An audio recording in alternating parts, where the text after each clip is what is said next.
Olá, senhoras e senhores. Permitam-me contar a história de como fui forçada, sendo sua nora, a assinar os papéis do divórcio na mesma cama do hospital. Minha sogra nem suspeitava que na véspera do ano novo estava assinando de próprio punho sua própria sentença de morte no valor de 10 milhões de reais, uma única assinatura que deixou toda a família do meu marido na ruína absoluta. Naquele dia, quando me obrigaram a assinar os papéis do divórcio na cama do hospital, tendo acabado de perder meu bebê, eles pensaram que haviam se livrado de um fardo, mas não suspeitavam que essa mesma assinatura ativaria uma bomba relógio de 10 milhões, que explodiria exatamente na tarde de 31 de dezembro, transformando toda a fortuna da Cinzas Monteiro em um monte de cinzas aos meus pés. São Paulo, tarde de 31 de dezembro. O céu derramava uma garoa fina e penetrante. O frio do Réveillon na capital não tanto queimava, mas encharcava até os ossos, infiltrando-se pelas camadas de roupa. Eu estava sentada junto à imensa janela de um café no primeiro andar com vista para a Avenida Paulista. Sobre a mesa, uma xícara de chá Earl Grey fumegava ao lado de uma grossa pasta de documentos, selada com lacre vermelho. Ajeitei a gola do meu casaco bege de caxemira e olhei para o relógio. 17h00. O mar de gente na rua se apressava. Todos carregavam sacolas com presentes, panetones, caixas de uvas e lentilhas. Seus rostos brilhavam com a antecipação de voltar para casa. Mas esse quadro caloroso era interrompido por uma cena caótica bem na entrada de um hotel 5 estrelas do outro lado da avenida. Sobre o asfalto molhado, sob o vento gelado, encolhiam-se duas figuras conhecidas. Eram Rodrigo e Dona Carmen. Rodrigo, o homem que fora meu marido. O homem que uma vez batia no peito com orgulho, chamando-se de herdeiro de uma família quatrocentona do abastado bairro dos Jardins, agora parecia patético com sua jaqueta amassada e encharcada. Tentava desesperadamente explicar algo a dois enormes seguranças do hotel, agitando as mãos de forma errática. E Dona Carmen, minha tirânica sogra, que no passado lançava raios e trovões, agora se escondia atrás do filho. Seu sofisticado penteado de salão havia se transformado em mechas lastimáveis coladas na testa, e suas mãos apertavam convulsivamente uma bolsa de grife desgastada. Bebi um gole de chá. Seu sabor áspero na ponta da língua deu lugar gradualmente a um retrogosto doce. Um garçom educado se aproximou de mim e, ao se inclinar, informou-me em voz baixa que meu carro aguardava na entrada dos fundos. Assenti.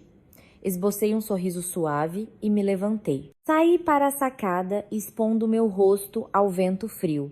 Dessa perspectiva, podia ver claramente o desespero em seus olhos. Os seguranças do hotel gesticulavam com decisão, apontando para a rua. Rodrigo recuou, tropeçou no meio-fio e quase caiu. E Dona Carmen cambaleou, parecia estar chorando e suplicando. Acabavam de ser expulsos de seu último refúgio, sem dinheiro, sem casa e, o mais importante, sem a dignidade com a qual poderiam se mostrar em público. Lembrei-me de mim mesma, de como eu era há pouco mais de um mês.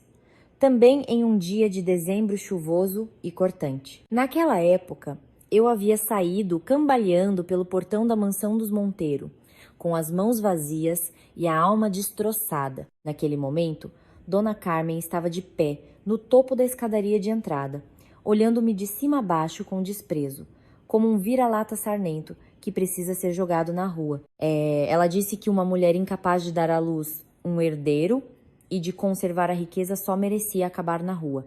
A vida é, na verdade, um ciclo irônico. Peguei a pasta de documentos, passando o dedo pela linha do contrato de compra e venda de direitos de propriedade imobiliária, recém-autenticado no cartório, preto no branco. A nova proprietária do histórico apartamento, no número 18 da rua Haddock Lobo, era eu, Catarina Alves. Desci as escadas. O som dos meus saltos marcava um ritmo uniforme no chão de mármore. Ao sair para a rua, um reluzente Mercedes preto parou na entrada. O motorista se apressou em abrir um guarda-chuva sobre mim. A luz dos faróis do carro deslizou pela calçada, atingindo diretamente os rostos de Rodrigo e sua mãe. Eles semicerraram os olhos com o brilho e depois ficaram petrificados ao me reconhecer. Rodrigo abriu a boca e quis se lançar em minha direção, mas o segurança o impediu. Dona Carmen ficou me encarando. Seus olhos pareciam a ponto de saltar das órbitas por uma mistura de espanto e ódio. Abaixei um pouco a janela do carro, o suficiente para que pudessem ver meu rosto com uma maquiagem impecável, minha expressão tranquila e régia. Não disse nada, nem mesmo zombei. Apenas olhei para eles com um silêncio semelhante à superfície de um lago no outono, com o olhar de quem atravessou a tempestade e agora contempla as cinzas. O carro partiu, deixando para trás as duas figuras cambaleantes sob a chuva fria da véspera de Ano Novo. Em minha alma não havia aquele triunfo exultante que um dia imaginei. Em seu lugar havia uma tristeza silenciosa e pungente. Tristeza pelos anos de juventude desperdiçados, tristeza pelo que se chamava dever conjugal e tristeza pela crueldade de que as pessoas são capazes por dinheiro, mas esta tristeza foi fugaz, como uma rajada de vento. Subi a janela e reclinei-me no macio encosto de couro do assento. À minha frente esperava-me uma nova vida. Uma vida que eu mesma moldaria e pintaria, sem depender mais de ninguém. São Paulo, final do verão. Depois de uma tempestade, o ar ainda estava abafado, mas dentro do apartamento profundo, como um túnel na rua Haddock Lobo, o ar era sempre viciado e pesado. Este apartamento era o orgulho da linhagem dos Monteiro, com uma fachada que dava para a movimentada avenida, onde se localizava sua loja de antiguidades. Mas por trás disso escondia-se um mundo completamente diferente. Meu ateliê ficava na parte mais afastada do apartamento, onde a luz do sol raramente penetrava. Era um cômodo de uns 15 metros quadrados, impregnado de cheiros de solventes químicos, argila úmida e, sobretudo, de decocções de ervas aquecidas. Alguém de fora, ao sentir esse cheiro, pensaria que na casa havia alguém cronicamente doente. Mas na realidade era um método secreto para criar uma pátina artificial na porcelana. Eu estava sentada com uma máscara grossa, segurando um pincel finíssimo na mão, desenhando escrupulosamente cada rachadura em um prato de porcelana do período imperial do século XIX, partido em 3 pedaços. Este trabalho exigia uma paciência incrível e mãos de ouro. Usava uma cola especial, misturada com pó de mármore, para unir os fragmentos. Depois, com pigmentos à base de ervas, mascarava as juntas, transformando-as em rachaduras naturais do tempo, o craquelê. A pesada porta de carvalho se abriu de repente, e os passos quebraram o silêncio. Rodrigo entrou. Tinha o rosto vermelho e fedia a álcool, apesar de ser apenas meio-dia. Ele jogou uma sacola de plástico preta sobre minha mesa de trabalho, fazendo a luminária de mesa tremer. Tá pronto? O cliente já está reclamando. Por que você demora tanto? Franzi um pouco a testa, mas mantive um tom tranquilo. Cuidado, Rodrigo. A cola ainda não secou completamente. Estará pronto para esta noite. Diga ao cliente para esperar um pouco. Rodrigo bufou, tirou um maço de cigarros do bolso e se preparou para acender um. Eu o detive apressadamente. Não fume aqui. Há produtos químicos inflamáveis. Vá para o pátio. Ele me fuzilou com um olhar, mas se virou a contragosto e saiu, resmungando palavrões. Rodrigo era assim, em público, galante e refinado, discorrendo sobre alta cultura, mas em casa, grosseiro e tosco. Só sabia vender e enganar as pessoas, enquanto todas as relíquias familiares e as raridades milagrosamente restauradas passavam por minhas mãos. Suspirei, tirei a máscara e sequei o suor da testa. Minha cabeça doeu novamente. Nos últimos dias, sentia-me exausta e havia perdido o apetite. Decidi que à tarde pediria permissão à minha sogra para ir ao médico. Ao subir para a sala de estar, vi Dona Carmen sentada diante de uma enorme mesa entalhada contando dinheiro. Seus óculos de tartaruga haviam deslizado até a ponta do nariz, e seus dedos, umedecidos com saliva, passavam habilmente por notas crocantes de R200. Oi, mãe, murmurei. Dona Carmen não levantou a cabeça, apenas emitiu um grunhido em resposta. Mãe, hesitei, apertando as mãos. Ultimamente, não estou me sentindo muito bem. Poderia me dar uns R$250 para comprar umas vitaminas e ir a um médico particular? Dona Carmen parou e lentamente ergueu o olhar para mim por cima dos óculos. Seus olhos eram afiados como lâminas e ela me olhou da cabeça aos pés. O que você diz? Tá me pedindo dinheiro? Sim. Estou com tonturas há dias. Dona Carmen soltou uma gargalhada irônica e jogou o maço de notas sobre a mesa. Ora, que mocinha fina que temos aqui. Trabalha um pouco e já está cansada. Esta casa te dá comida 3 vezes ao dia, te veste. Você gasta luz e água sem limite e agora, por qualquer coisinha, pede dinheiro. Acha que dinheiro nasce em árvore? Abaixei a cabeça, sentindo um nó de humilhação subir pela minha garganta. Mas o prato tchau-tchau-rau. Tchau, tchau, tchau. Rodrigo disse que o venderão por 150 mil. Eu só peço 250. Dona Carmen deu um soco na mesa. Sua voz sibilou. Ah, desgraçada. Ainda se atreve a barganhar comigo? Esses R$ 150 mil são mérito do Rodrigo, de seus contatos, de sua habilidade para encontrar clientes. Suas bugigangas não valem um centavo. Você entrou nesta casa sem dote, sem carreira. Eu te dei um ofício, te dei um teto. É uma sorte para você e para 7 gerações que te seguem. E a parasita ainda por cima exige. Suas palavras foram como agulhas cravando-se em meu orgulho. Eu era a restauradora principal nesta casa. Sem mim, aquele monte de cacos não seria mais do que lixo. Mas aos olhos dela, eu era apenas uma empregada de graça. Uma máquina que respirava para ganhar dinheiro. Nesse momento, Rodrigo entrou do pátio. Ao ver a situação tensa, perguntou com atitude desafiadora: "O que está acontecendo aqui?"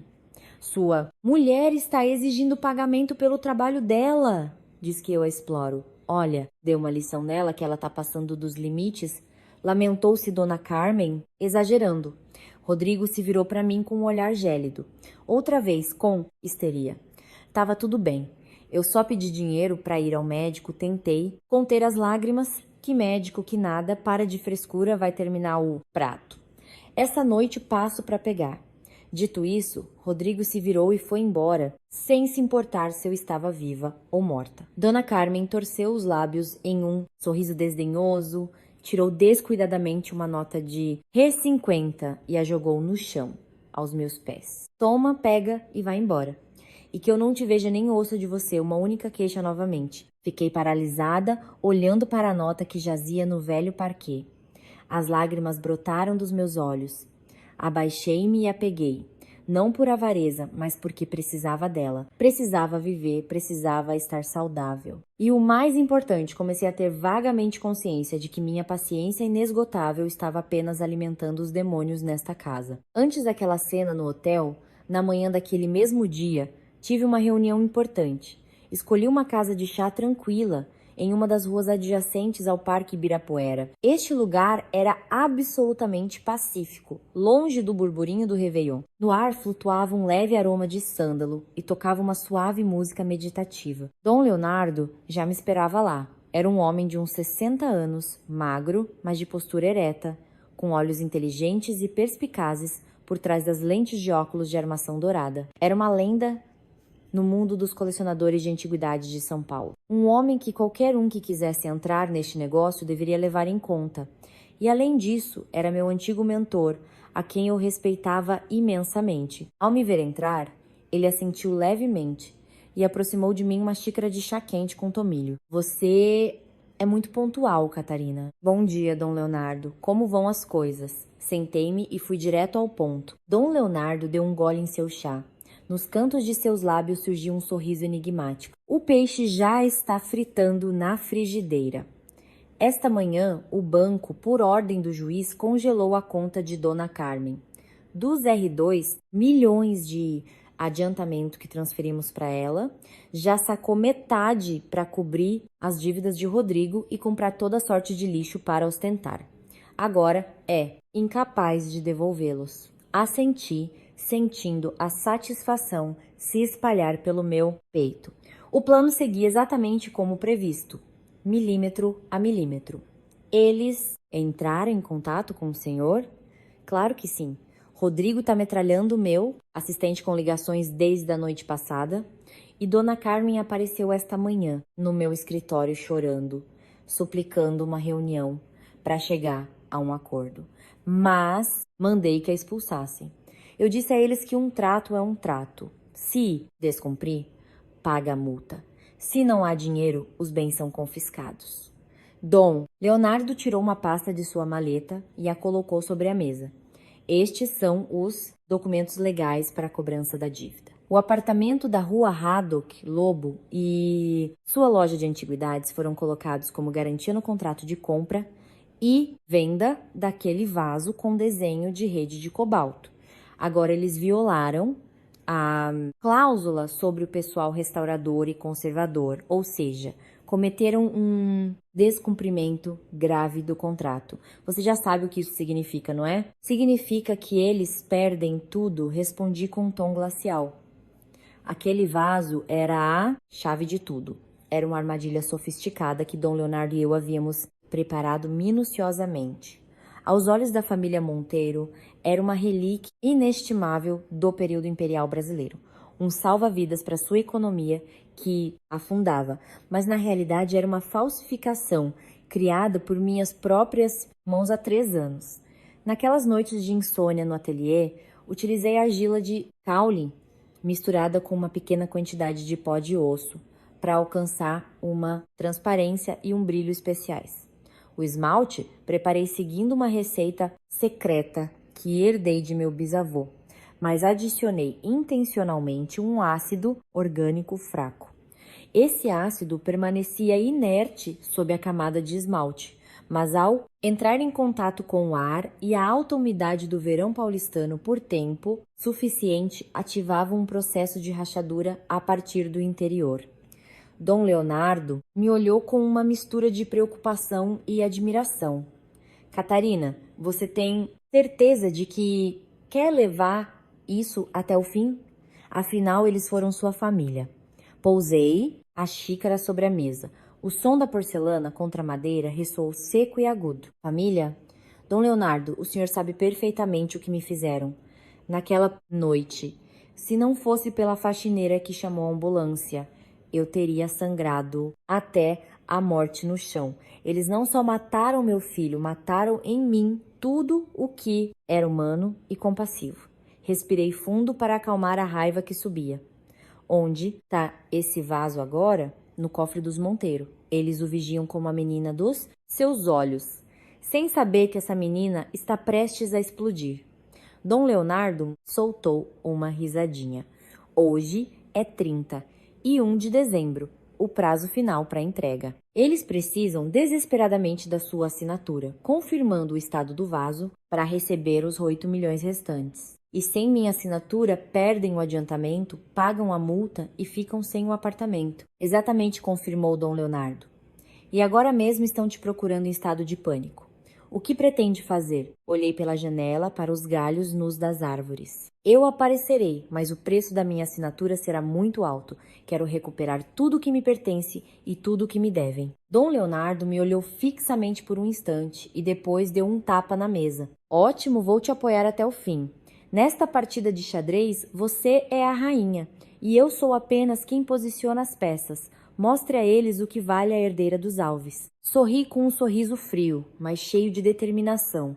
Amanhã de 31 de dezembro, o momento do fim e o momento do começo. Família Monteiro, esperem. As lembranças daquela noite sempre retornavam em meus pesadelos, vívidas e dolorosas, como se tudo tivesse acontecido ontem. Foi uma noite gélida de dezembro, com uma chuva gelada. O vento soprava pelas frestas das janelas, criando sons assustadores. Rodrigo trouxe para casa um homem corpulento, apresentando-o como o diretor de uma construtora que procurava um presente para um político importante. Eles estavam sentados na sala de estar, bebendo conhaque caro e conversando sobre o investimento em arte e o valor eterno das antiguidades. Eu estava na cozinha, preparando alguns aperitivos, quando ouvi a voz altissonante de Rodrigo. Não se preocupe, meu caro. É um vaso autêntico do período imperial, século XIX, da coleção particular do próprio Dom Pedro II.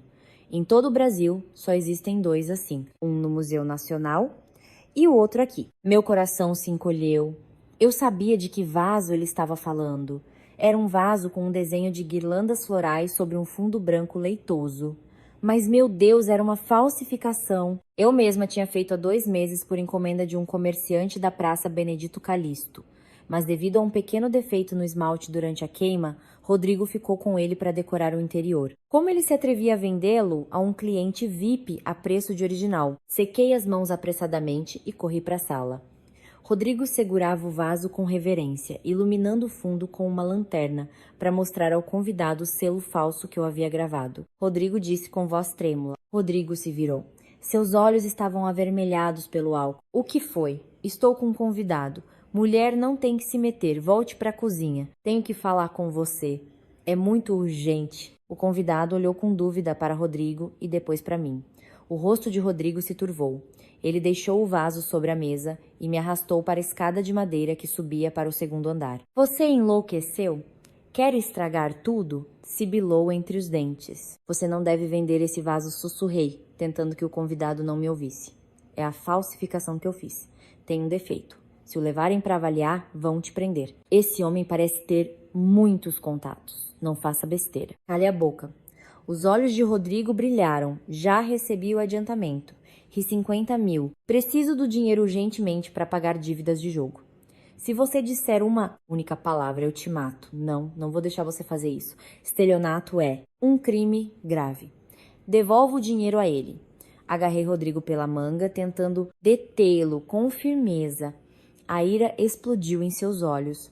Rodrigo, com seu ego desmedido e em uma situação desesperadora por perdas em apostas, me viu como um obstáculo em seu caminho para a salvação. Me solta. Você está completamente louca. Rodrigo levantou o braço e me deu um tapa no rosto com toda a sua força. Com o impacto, minha visão escureceu e meus ouvidos zumbiram.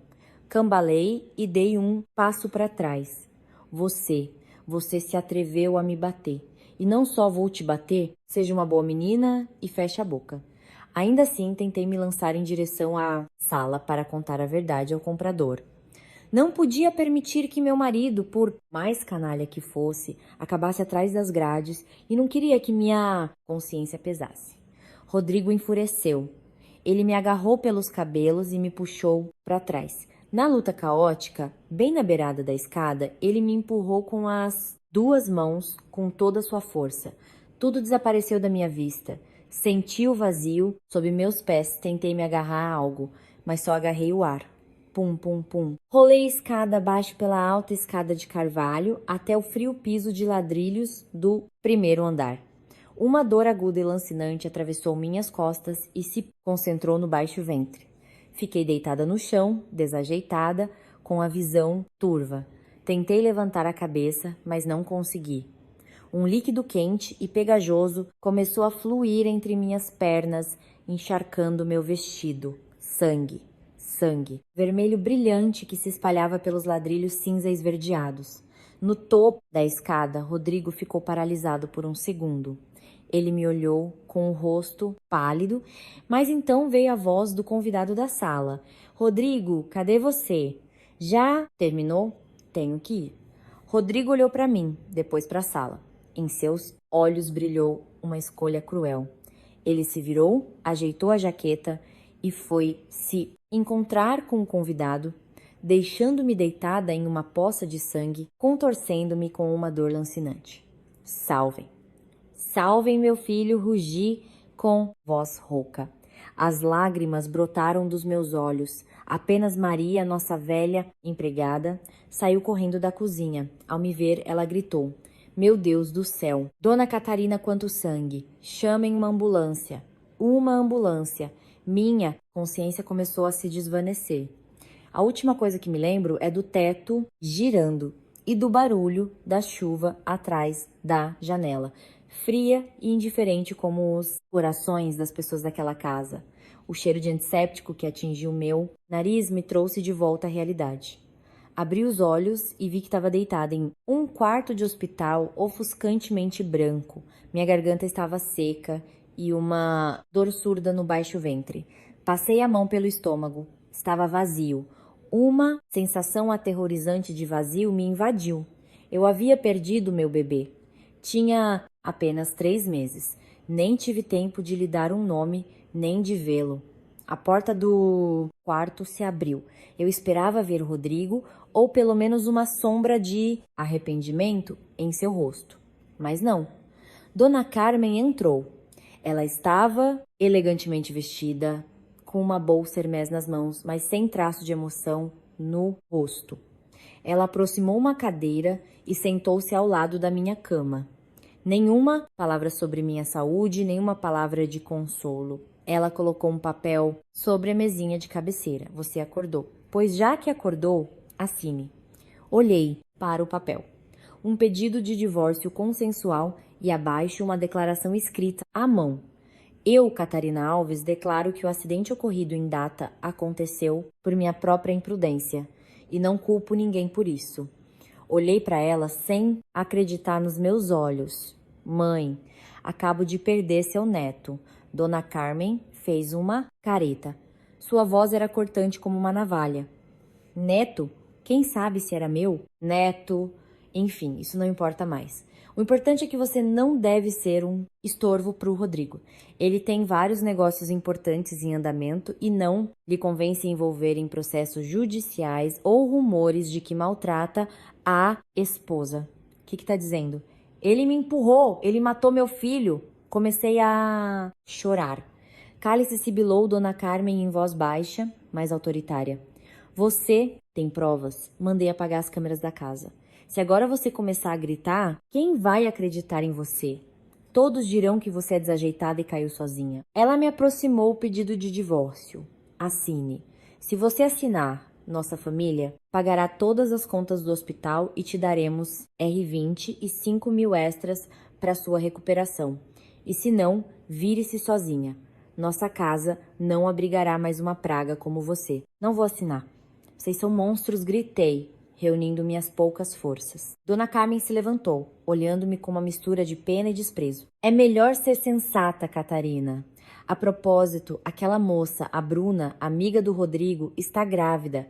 Já confirmaram por ultrassom que é um menino. A cara do Rodrigo, se você ficar naquela casa, será apenas um incômodo à vista. Deixe-nos em paz e será mais fácil para todos. Essa notícia foi como um trovão. Bruna, aquela moça da boate que o Rodrigo frequentava. Ou seja, eles já estavam juntos há algum tempo e agora ela estava grávida. Meu bebê havia morrido para dar lugar ao dela. A dor insuportável foi substituída por um vazio aterrorizante. Olhei para Dona Carmen, depois para o pedido de divórcio e, por último, para a janela do hospital, onde os galhos nus das árvores balançavam com o vento de inverno. Naquele instante, a antiga eu, a Catarina submissa e paciente, morreu junto com meu filho não nascido. Das cinzas começou a arder a chama da vingança, fria e implacável. Tá bem, vou assinar, disse com voz seca e apagada. Dona Carmen se surpreendeu com aquela rápida mudança de atitude, mas logo sorriu com autossuficiência. Isso é o mais sensato. Peguei a caneta. Minha mão tremia, mas a assinatura saiu firme e decidida. No entanto, enquanto Dona Carmen não olhava, consegui fotografar às escondidas com meu celular aquela declaração forçada e gravar em áudio toda a nossa conversa. Entreguei-lhe os papéis, transfira para minha conta agora mesmo o dinheiro do hospital e os R25 mil. E, a partir deste momento, tudo acabou entre a família Monteiro e eu. Dona Carmen pegou os papéis e levantou o queixo. Fique tranquila. Nossa família tem troco de sobra para você. Ela se virou e foi embora, sem olhar para trás nem uma única vez. Deitei-me no travesseiro e cobri a cabeça com o cobertor. Na escuridão, mordi o lábio até sangrar para não começar a soluçar. Jurei ao espírito do meu filho que os faria pagar por cada gota de sangue, por cada lágrima, pagar um preço que seria mais alto que suas próprias vidas. Meu caminho de vingança começou naquele preciso instante. Uma semana após a alta médica, mudei-me para um sombrio apartamento alugado que encontrei às pressas. Precisava de espaço para respirar e, o que é mais importante, para me reunir com a pessoa que me ajudaria a mudar as regras do jogo. Dia ventoso em São Paulo, passeando pelos jardins do Parque Ibirapuera. Escolhi um café pouco movimentado, escondido entre as árvores do parque. Estava sentada ali, havia pedido um chocolate quente, cremoso, e abraçava a xícara com as duas mãos em busca de um pouco de calor. Meu corpo ainda estava fraco pelo aborto e pela queda, mas minha mente estava mais clara do que nunca. Uma clareza nascida da dor extrema. 15 minutos depois, um carro preto parou na entrada do café. Dom Leonardo entrou. Usava um sobretudo longo e um chapéu de feltro. Parecia um cavalheiro saído das fotografias da São Paulo Antiga. Ele olhou ao redor e se dirigiu diretamente à minha mesa. Levantei-me para recebê-lo. Bom dia, Dom Leonardo. Dom Leonardo me indicou com um gesto para que me sentasse. Uma sombra de compaixão cruzou seu rosto ao ver minha aparência abatida. Sente-se, Catarina. Você acabou de sair do hospital. Por que não descansa? Não tenho mais tempo para descansar, respondi com voz rouca, mas firme. Preciso da sua ajuda. E em troca, vou ajudá-lo a cobrar com juros aquela velha dívida de honra que paira sobre a família Monteiro. Dom Leonardo franziu a testa, pediu um bule de chá preto e, virando-se para mim, me examinou com o olhar. Você conhece essa história? Conheço. Olhei diretamente em seus olhos. Há 10 anos, o pai do Rodrigo vendeu ao senhor, com engano, um retábulo barroco falso do século XVIII por uma soma astronômica. Nos círculos profissionais, riram do senhor. Perdeu dinheiro e reputação. O senhor esteve esperando todo esse tempo por uma oportunidade para dar uma lição aos Monteiro, não é mesmo? Dom Leonardo ficou em silêncio e depois soltou uma gargalhada seca e entrecortada que ressoou no salão silencioso. Você é astuta, menina. E eu que pensava que você só sabia mexer com argila. Sim, odeio os Monteiro até a medula, mas o velho Dom Nicolau já morreu. Só restam Dona Carmen e o inútil do Rodrigo, e eles já estão com a corda no pescoço. Por que eu sujaria minhas mãos? Eles estão com a corda no pescoço, mas ainda respiram. Apertei os punhos até que as unhas se cravassem em minhas palmas. Quero que fiquem sem nada. Quero que experimentem o que é a traição, o que é ser jogado na rua como um cachorro sarnento. Tenho um plano, mas preciso que o senhor interprete o papel de um comprador generoso. Comecei a expor meu plano. Falei-lhe sobre o vaso do período imperial que eu havia elaborado em segredo há 3 anos em minhas noites de insônia. Era uma cópia tão perfeita que eu mesma quase acreditava em sua autenticidade. Eu o havia escondido no depósito entre os itens defeituosos sob uma camada de poeira esperando o seu momento. Posso transformá-lo em patrimônio nacional aos olhos deles. E sei como transformá-lo em um monte de fragmentos no momento crucial, disse com voz gélida.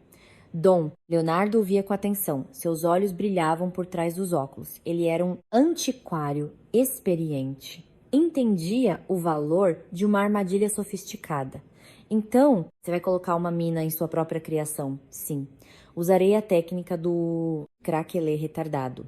Adicionarei ao esmalte um ácido orgânico muito fraco, extraído de um certo tipo de musgo.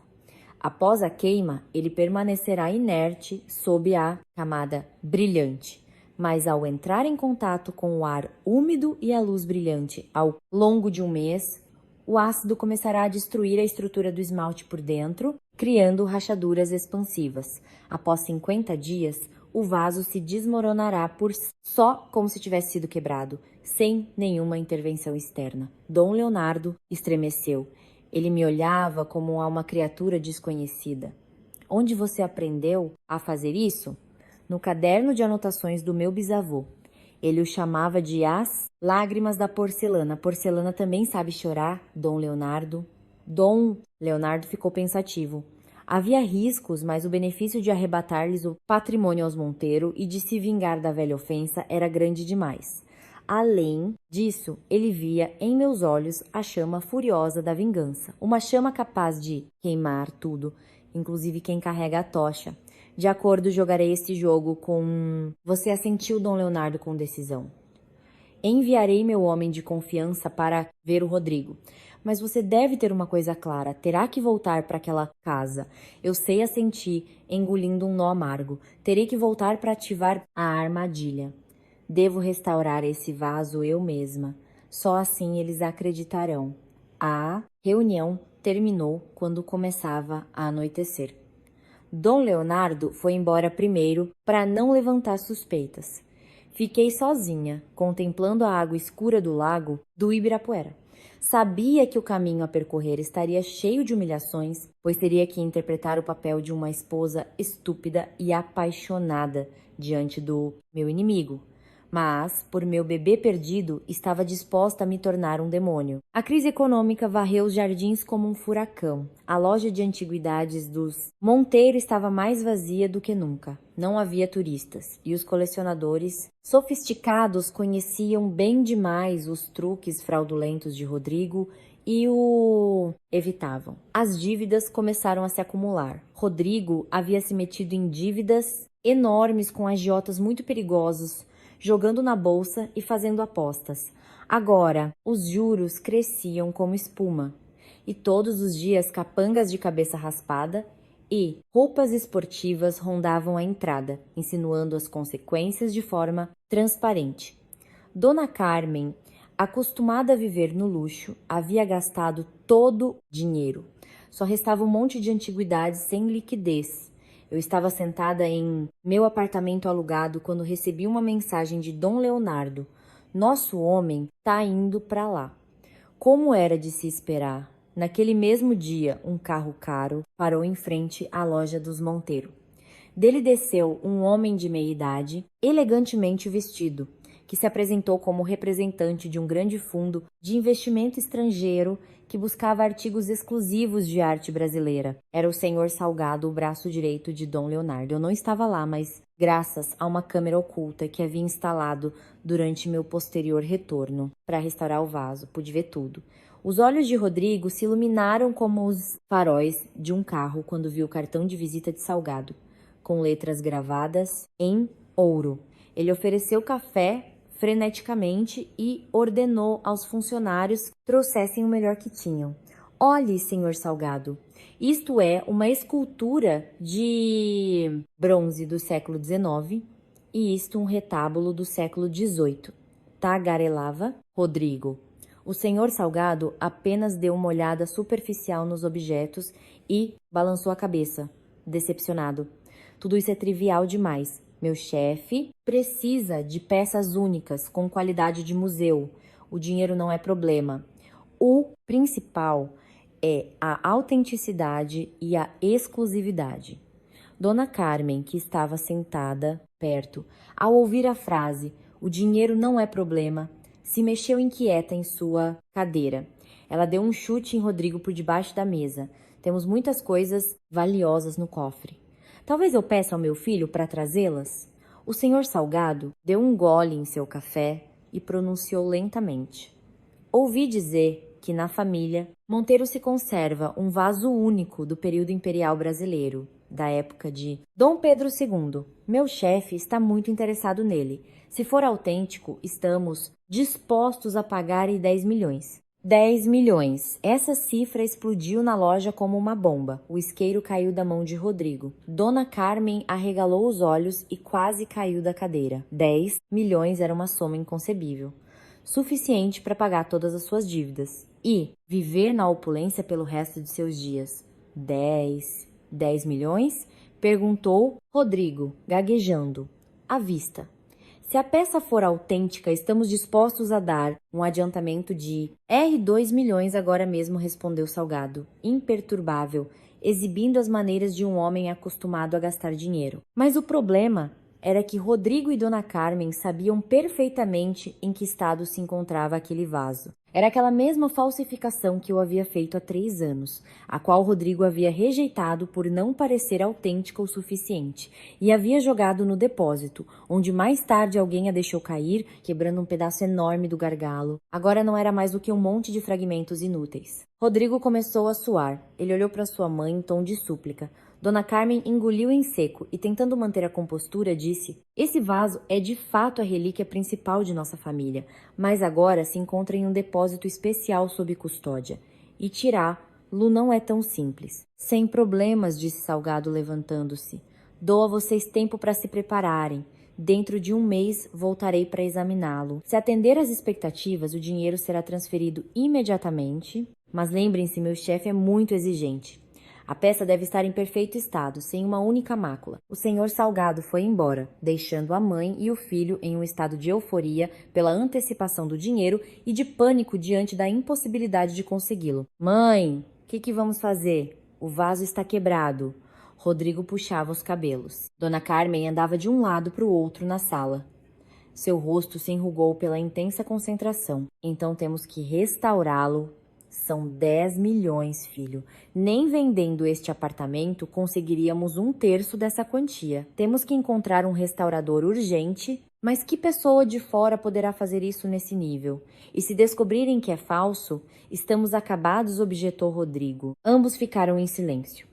Ao mesmo tempo, pensaram na mesma pessoa, na única pessoa com mãos de ouro, capaz de transformar escombros em tesouros e que conhecia os segredos para criar esmaltes antigos. Temos que fazer a Catarina voltar, disse Dona Carmen com firmeza. Só ela pode fazer isso. Mas acabamos de expulsá-la, a obrigamos a se divorciar. Ela vai querer voltar? Duvidou Rodrigo. Dona Carmen zombou. Um brilho de malícia brilhou em seus olhos. Você sabe como convencê-la. Vá atrás dela. Ela te ama loucamente e, além disso, agora está doente e indefesa. Prometa que vai acolhê-la de novo, que perdoa tudo. Ela ficará no 7º céu de felicidade e, assim que recebermos o dinheiro, a colocamos na rua de novo. Negócio fechado. Eu estava sentada em frente à tela do computador, ouvindo todo o seu complô. Esbocei um sorriso amargo. Assim como Dom Leonardo havia dito, sua própria avareza os levaria direto para a armadilha. O peixe havia mordido a isca. Era hora de puxar a linha. 3 dias após a visita de Salgado, Rodrigo apareceu na porta do meu apartamento alugado. Trouxe um buquê de rosas murchas, comprado às pressas no metrô, e colocou no rosto uma máscara de arrependimento tão falsa que dava náuseas. Abri a porta, fingindo uma mistura de surpresa e medo, o papel de uma esposa que sofreu violência, mas que ainda nutre sentimentos. Rodrigo, o que você faz aqui? Rodrigo caiu de joelhos bem no corredor, agarrando minha mão. Cata, eu errei. Fui um desgraçado. Todos esses dias sem você, não encontro meu lugar no mundo. Mamãe também tá muito arrependida. Ela me mandou te levar para casa. Perdoa-me, por favor. Afastei a mão bruscamente. Meus olhos se encheram de lágrimas. Você matou nosso filho. Como tem a coragem de vir aqui? Eu sei. O que eu fiz não tem perdão, mas Cata, nossa família tem grandes problemas. Se você não nos ajudar, minha mãe e eu vamos afundar. Você realmente quer me ver na cadeia? Rodrigo começou a entoar sua canção lastimosa, inventando todo tipo de tragédias para apelar à minha compaixão. Guardei silêncio por um bom tempo, fingindo travar uma agônica luta interior. Finalmente, assenti quase imperceptivelmente. Eu voltarei, mas não por você, e sim para recuperar minha dignidade. Não quero que as pessoas digam que a família do meu marido me jogou na rua. Rodrigo se alegrou como se tivesse ganhado na loteria. Apressou-se em me levar de volta ao apartamento da rua Haddock Lobo. Ao cruzar o limiar da velha casa, senti o mesmo frio de sempre. Dona Carmen me recebeu com um sorriso forçado. Ordenou a empregada que limpasse meu antigo ateliê. Nenhuma palavra de desculpa pelo meu bebê, nenhuma pergunta sobre minha saúde. Só lhes interessavam minhas mãos. Naquela mesma tarde, Rodrigo levou os pedaços do vaso para o ateliê. Veja se consegue salvá-lo. O cliente oferece 10 milhões. Peguei os fragmentos, examinando-os sob a luz do abajur. Está muito destruído, é muito difícil. Esforce-se, por favor. Farei o que for por você depois disso. Juro que não vou mais te ofender, jurou Rodrigo. Assente. Preciso de 1 mês. E durante esse mês, ninguém deve entrar no ateliê, nem me incomodar. Preciso de concentração absoluta. Sim, o que você disser. A porta do ateliê se fechou. Fiquei no meu mundo, prestes a iniciar a maior performance teatral da minha vida. Eu não estava apenas colando um vaso, estava criando uma bomba relógio. Usei uma cola especial misturada com pó de ouro para unir os fragmentos. Essa técnica japonesa do kintsugi acrescentaria ainda mais valor artístico ao vaso, se olhado de fora, mas na camada superior do esmalte comecei a adicionar veneno. Tirei da minha bolsa um frasco minúsculo com um líquido transparente. Era o mesmo ácido orgânico que havia preparado de antemão. Misturei-o com o esmalte brilhante e cobri minuciosamente toda a superfície do vaso. Cada pincelada era uma maldição que lhes enviava. Esta pelo meu filho não nascido, esta pelo tapa e pela queda da escada, esta pelo frio pedido de divórcio no hospital. Trabalhava como uma possessa, esquecendo de comer e de dormir. Dona Carmen espiava às vezes pela fresta da porta e, ao me ver trabalhar com afinco, mostrava-se satisfeita. Trazia-me a comida e me dizia com voz melosamente doce: esforce-se, filha. Quando terminar, vou te dar dinheiro para ir a um spa. Eu pegava o prato, baixando a cabeça e murmurando um agradecimento, mas por dentro fervia de desprezo.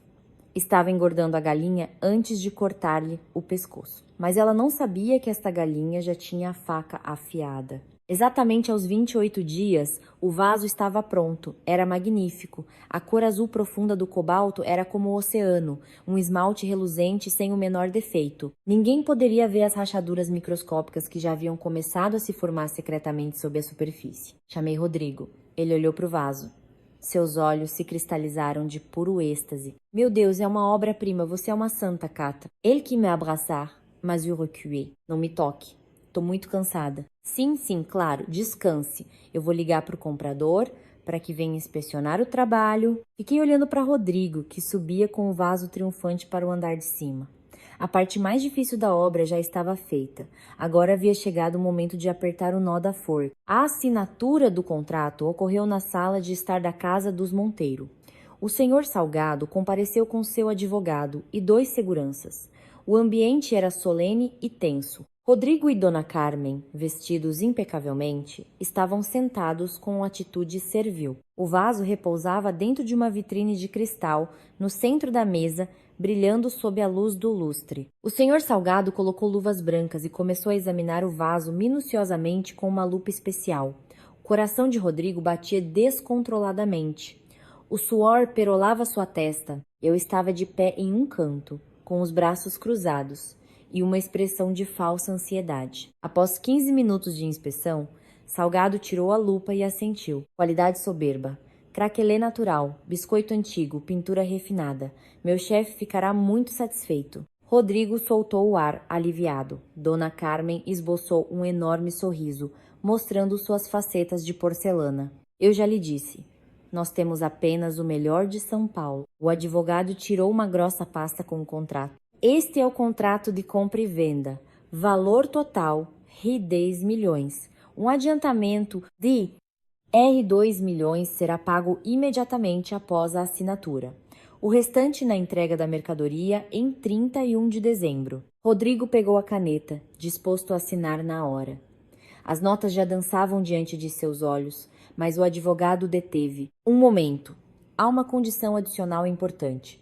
Peço que leiam atentamente a cláusula número 8. Rodrigo franziu a testa e leu em voz alta. Cláusula 8. A fim de garantir a integridade e o valor do objeto, o vendedor se compromete a assegurar uma supervisão ininterrupta no local de armazenamento, desde a assinatura do contrato até sua entrega, bem como a manter em seu quadro de pessoal o profissional responsável pela supervisão, conforme declarado ao comprador. O comprador só aceitará a mercadoria mediante a apresentação de um laudo de entrega que inclua a assinatura certificando o estado ótimo do objeto por parte da especialista conservadora designada no dia da entrega. Qualquer mudança de pessoal, interrupção da supervisão ou ausência de dito especialista no período indicado será considerada um descumprimento grave do contrato. Em tal hipótese, o vendedor estará obrigado a devolver a totalidade do adiantamento e a pagar uma multa no valor do dobro do mesmo. Rodrigo levantou a cabeça, desconcertado. Para que tantas complicações?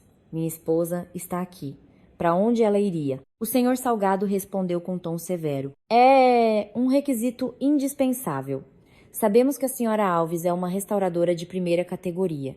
Somente ela conhece a fundo o estado do vaso. Não confiaremos a mais ninguém o fato de tocá-lo. Se não concordarem com esta cláusula, seremos obrigados a cancelar o negócio. Dona Carmen interveio rapidamente. De acordo! De acordo com tudo. Catarina é nossa nora. Quem assinaria senão ela? São detalhes sem importância. Ela deu uma cotovelada em Rodrigo. Este também assentiu. Sim, eu assino. Minha esposa me obedece.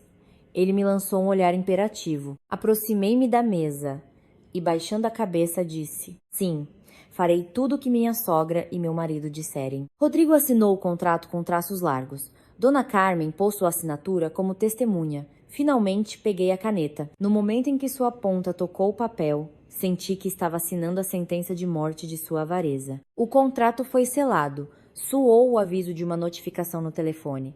R$ 2 milhões acabavam de ser depositados na conta de Dona Carmen.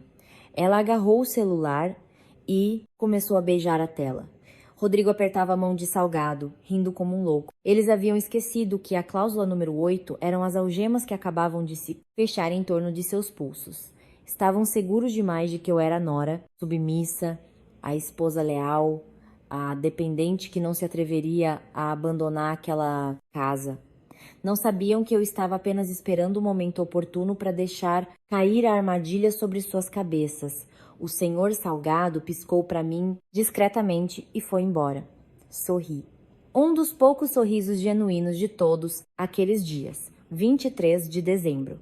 São Paulo zumbia com a agitação pré-natalina. As pessoas compravam presentes, árvores de Natal, comida para ceia de Natal. Na casa dos Monteiro também preparavam uma ceia suntuosa. Dona Carmen estava de excelente humor. Com os R$ 2 milhões no bolso, já havia pago parte das dívidas, comprado roupas novas e renovado o interior da loja de antiguidades. Eu andava tarefada na cozinha quando a campainha tocou. A empregada foi abrir e voltou logo, ofegante. Dona Carmen, lá fora tem uma moça grávida que veio ver o seu Rodrigo. Fiquei paralisada. Bruna. Subi para a sala. Bruna usava um vestido justo que marcava sua enorme barriga, maquiagem chamativa e um rastro espesso de perfume que anulava o cheiro de incenso dos retábulos antigos. Rodrigo estava ao seu lado, envergonhado, mas sem poder esconder a alegria ao ver sua barriga. Olá, Dona Carmen, cantou Bruna. Sou a Bruna, a namorada do Rodrigo. Vim apresentar seu herdeiro. Os olhos de Dona Carmen se iluminaram ao ver a barriga. O que ela mais desejava no mundo era um neto, alguém que continuasse a estirpe. Eu, a nora estéril, segundo suas palavras, que acabara de perder seu bebê, naquele instante me tornei algo absolutamente supérfluo. Ai, meu Deus, que alegria! Entre, menina, entre! Dona Carmen sentou Bruna delicadamente no sofá, exatamente no lugar onde a mim jamais haviam permitido sentar. Eu estava parada no meio da sala como uma estátua, ainda com a concha na mão. Mãe, quem é esta? Dona Carmen se virou bruscamente. Seu sorriso desapareceu, dando lugar à sua já conhecida expressão fria e cruel. O que te importa? Abra os olhos. É a mãe do meu neto, do herdeiro da família Monteiro. Mas eu ainda sou esposa legal do Rodrigo. Legal! Gritou Rodrigo. Você já assinou o pedido de divórcio, só que ainda não o levei ao cartório. Agora haverá felicidade em nossa família, haverá um herdeiro. Saiba o seu lugar e suma daqui. Olhei para Rodrigo, depois para Dona Carmen. Mãe, Rodrigo, vocês vão mesmo me expulsar bem antes das festas? E o que acontece com o contrato? Esqueceram da cláusula número 8. Dona Carmen esboçou um sorriso de desprezo. Tá tentando me assustar? O contrato diz que se requer sua assinatura no dia da entrega. Ainda falta uma semana para o dia 31. Suma da minha vista. E no dia 31 eu te ligo. Você coloca a assinatura e ponto final. Podemos até falsificar sua assinatura no livro de registro da supervisão. E a você daremos alguns milhares de reais pelo incômodo. Você é capaz de tudo por dinheiro. Te conheço como se te tivesse parido. Exatamente, interveio Bruna com voz melindrosa. É melhor que ela vá embora, para que nossa família possa se unir. Sua presença aqui nos deixa tensos, e isso é prejudicial para o meu bebê. Rodrigo se aproximou de mim, arrancou a concha das minhas mãos e a jogou no chão com estrépito. Ouviu? Pegue suas coisas e vá embora imediatamente. Não me obrigue a usar a força. Eles pensavam que eu continuava sendo a mesma cata fraca, apaixonada e ávida por dinheiro. Pensavam que bastaria estalar os dedos para que eu voltasse correndo como um cachorrinho dócil. Quanta arrogância. Olhei para seus rostos, um por um. Não chorei. Minhas lágrimas secaram naquela noite no hospital. Tá bem, eu vou embora, mas lembrem-se deste dia. Vocês mesmos me expulsaram. Subi para o meu quarto e guardei algumas roupas em uma velha mala.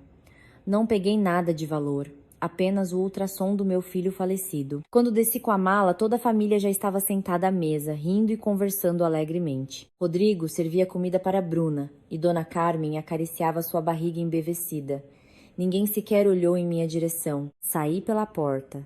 Na rua ainda caía uma chuva gelada.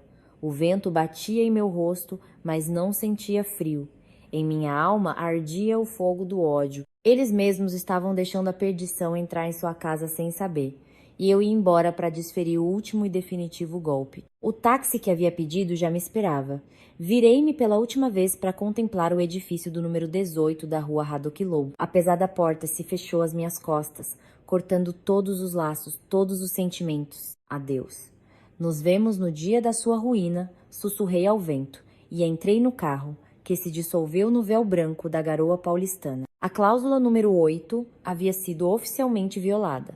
A armadilha havia se fechado. 28 de dezembro. O espírito natalino invadia as ruas de São Paulo. O cheiro de pinheiros, de castanhas assadas e de panetones flutuava no ar, mas, na casa do número 18 da Haddock Lobo, a atmosfera era pesada como chumbo. Dona Carmen estava sentada à sua mesa de madeira entalhada, soltando nuvens de fumaça de seu cigarro eletrônico. Desde que me expulsara de casa, exultava de alegria, acreditando ter se livrado de um incômodo e que estava prestes a receber os 8 milhões restantes. Rodrigo estava sentado com as pernas cruzadas, olhando os novos modelos de carros no celular.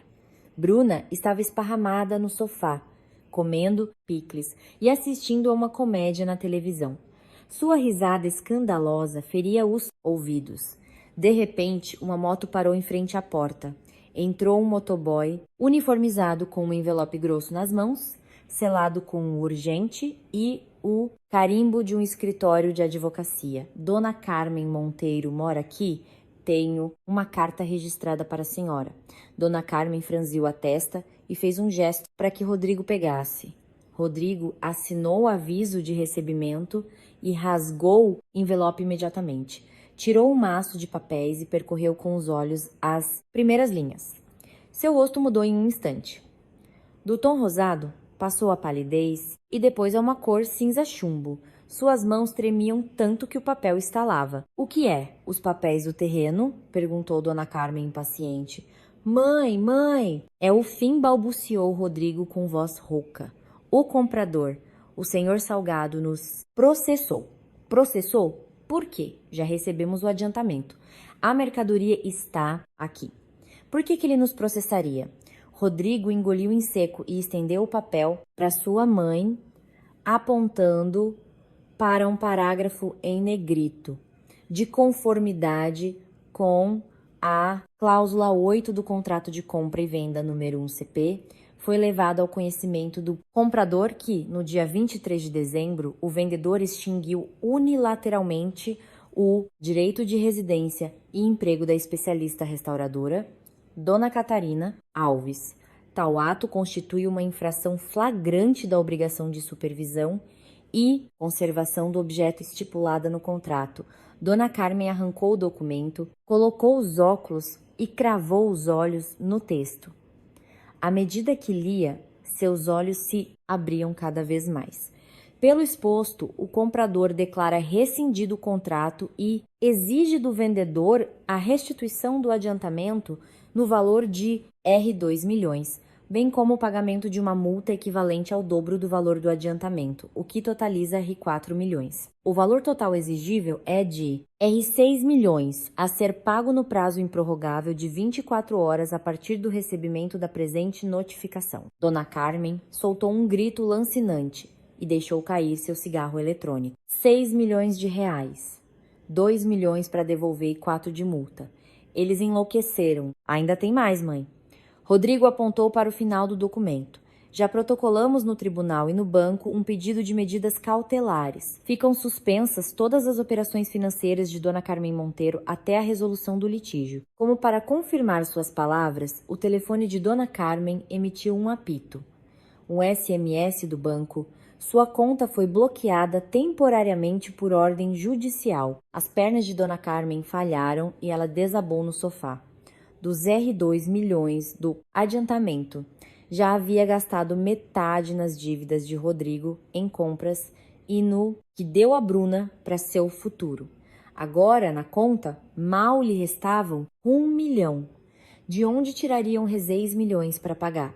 Ao ouvir isso, Bruna deu um pulo. Não lhe restava uma gota de sangue no rosto. Como assim? Conta bloqueada? E o meu dinheiro? E as joias de ouro que compramos? Dona Carmen se virou para ela. Seus olhos soltavam faíscas. Dinheiro, que dinheiro? Cale a boca. Foi você que me convenceu a expulsar aquela vagabunda. Eu já disse que era para esperar o dia 30. E um momento. A dona da casa é você. Você decidiu. Por que está me culpando? Quando a expulsou, estava irradiando felicidade. Bruna não ficou para trás. Você se atreve a me responder.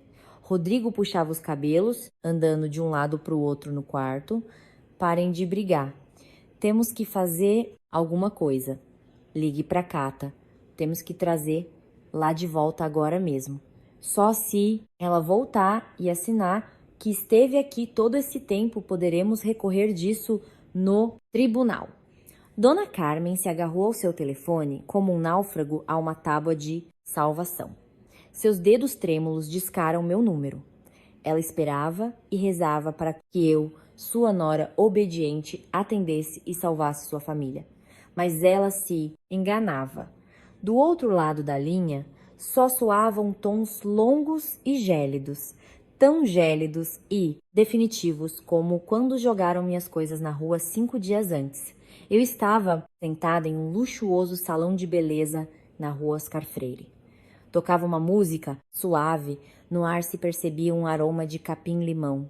A manicure arrumava cuidadosamente minhas unhas, elogiando sua forma de vez em quando e dizendo: vai ficar lindo o esmalte cor cereja.